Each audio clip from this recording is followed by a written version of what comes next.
Hi everyone. Some of you guys were asking me in my video, how do I keep the water and dust off my wheel spokes? And in this video, I'm gonna tell you how to do that. Now, if you look over here, this is the newer bike that I always treat the spokes properly, and this is the vintage one right there. So you see with that prevention, you see how the spokes look on that bike. They're quite shiny. This is the newer bike, and this is the bike over here that has been neglected. A friend of mine just brought it for a tune-up, and look at this disaster here. These spokes need to be restored. So anyways, let's get back to the real subject, like I said, and what do I do with it? So look at here what I have. By the way, I'm gonna put a link in the description down there, but this is basically a ceramic wax.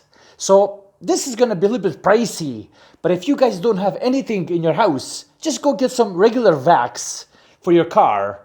Now, I already have prepared a bit, but you're gonna have to shake this. Oh, by the way, before we get there, first thing you wanna do, you wanna make sure that your spokes are nice and clean. So just a little bit of damp tablecloth over here.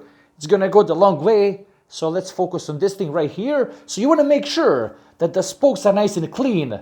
Once the spokes are nice and clean, put this thing away, and you wanna apply some wax. You see, I just sprayed some wax in there.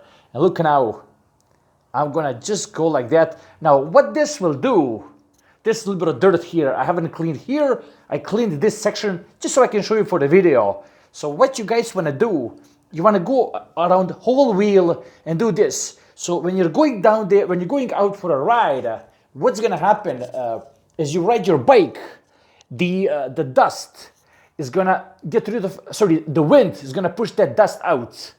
However, what the wax will do, it will also prevent, from the water spots. So you're not gonna get those, water spots, which will create what I showed you on this wheel right over here. So this is what you have to do to prevent it in order to have the spokes like I have on that vintage bike over there, preventing them not to get to this point that I have over here. So what you will do, like I said, you're gonna apply this throughout the whole wheel. And I usually do this about twice a year.